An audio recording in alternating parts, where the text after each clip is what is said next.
Well, you know what stage we're getting to, Dick. All you have to do is grunt, and the official's going to blow the whistle.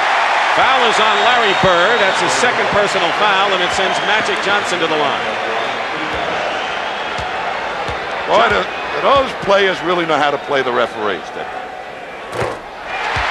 You mean they're like musical instruments? Yes, they'll try. They can feel the flavor of the ball game, and all of a sudden, they'll go with the way the game is being officiated.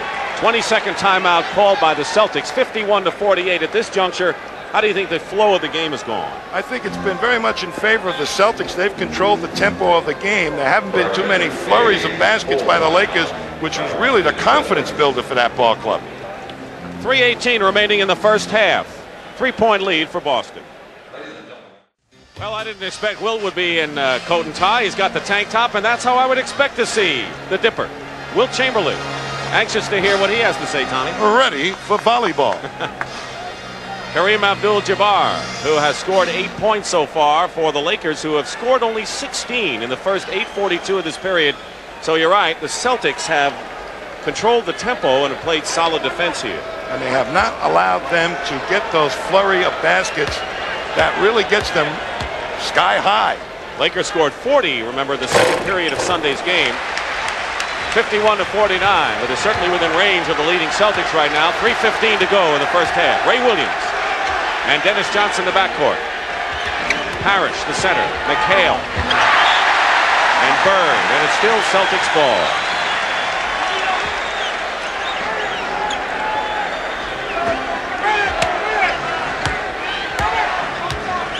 Eight on the 24-second shot clock. Worthy gambling.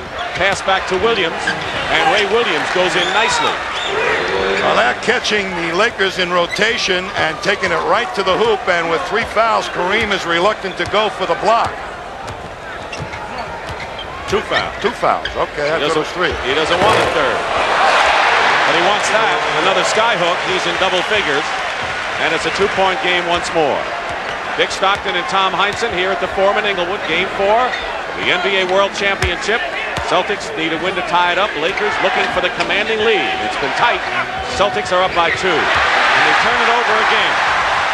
So the turnover bugaboo continues to haunt the Celtics. And a foul, no basket. Inside, a foul before the shot. But it'll be a shooting foul. The Celtics are in the penalty. And it's on Larry Bird.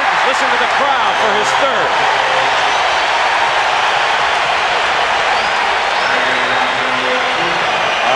Big foul on Bird, and he's about to come out of the ball game as Maxwell will take his place. Well, they're going to have to find some points in other areas. ML Carr, who is used to being the cheerleader and the towel waver on the sidelines, comes in replacing Ray Williams. Maxwell is in too for Boston. Here's Ray Williams trying to jab at Magic's dribble. You shouldn't do that, and that put the pressure on Bird to try and block the shot. He got him on the hand. Significant with Carr, Maxwell, and Ray Williams out of the game now, but Carr and Maxwell in there to see if the Celtics can stop the Lakers from a spurt.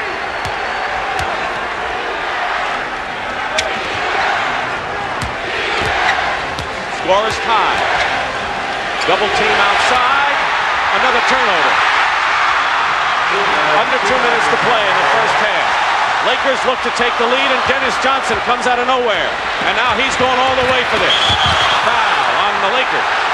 DJ was determined to go the length. Well, they called it on Magic Johnson, but Kareem was right there. And that was a smart move by DJ. He was really, in addition to trying to score, take it to as he steps out and picks off the pass. But watch him steam up and attack Kareem. And they could have called it either way, but they give it to Magic. But Dennis Johnson really wanted to pick up that third foul on Jabbar. First foul on Magic Johnson, and here's Dennis on the line, who grew up in Los Angeles and used to come to the Forum when the Knicks and the Celtics and the 76ers played the Lakers. Now he's trying to win another title. But Walt Frazier was the greatest. Kind of patented his game after Walt Frazier. This is the free throw, and the Celtics lead is 1, and LA looking to move in front.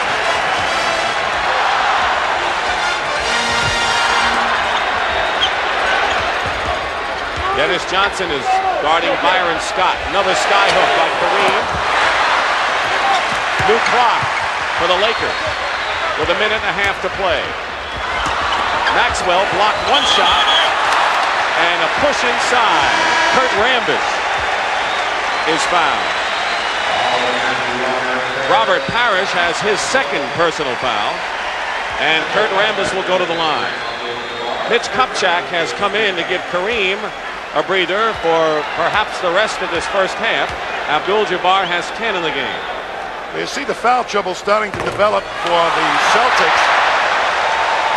It doesn't happen as quickly for the Lakers because the way they're rotating their people, so they have an advantage in that regard with perhaps Kareem Abdul-Jabbar only having 2. You know, that's the most I think they have significant players in foul trouble. Rambis misses and Scott gets the offensive board. And a new clock for the Lakers.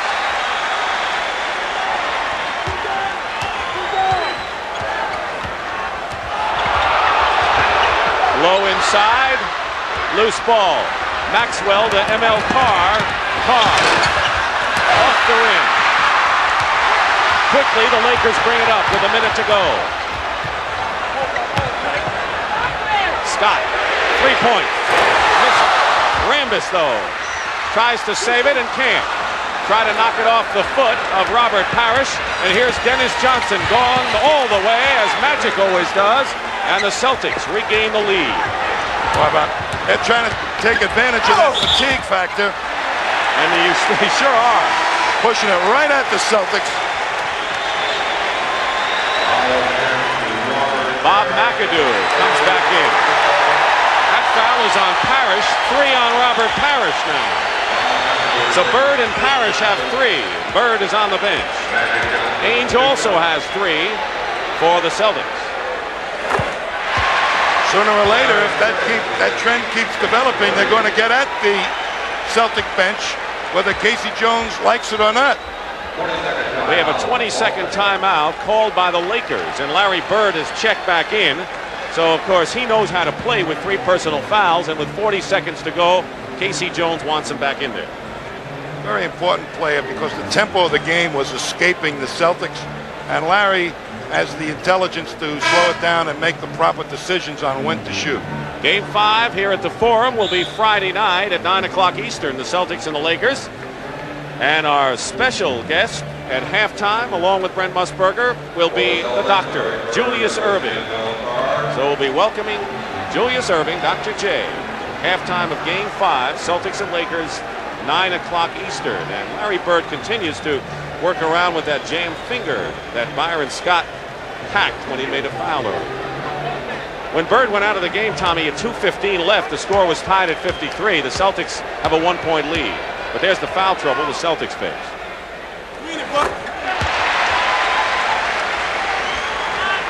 Magic has 14 points. He is the high scorer for the Lakers.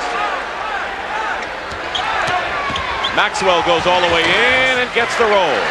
That was the old Maxwell on that play. No fear. Celtics by 2. 19 on the shot clock. So there's a 6-second differential between the game clock and the shot clock here at the first half. McAdoo. Magic. 9 on the clock. Off of Kupchak. Recovers. McAdoo. With 9 seconds. Gets the basket. We're tied again at 58. Bird into Maxwell, who's fouled with 2 seconds to play. So the Celtics can take the halftime lead if Maxwell can convert here. Here's the old Maxwell putting it on the floor and making a strong move to the hoop against an awful lot of pressure. We haven't seen that in a long time. Foul was on Scott, his second. He was the MVP of the 1981 playoff series and the hero of last year's 7th game.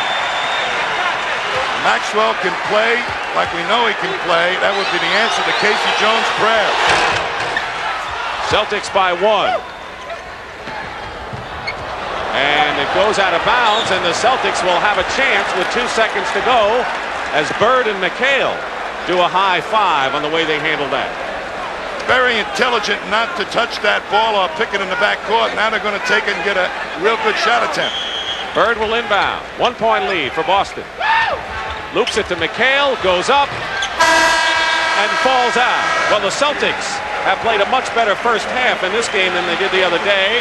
However, the Lakers know that they're within shot of the Boston Celtics to try to take a 3-1 lead. We're at halftime here at the Forum in Inglewood.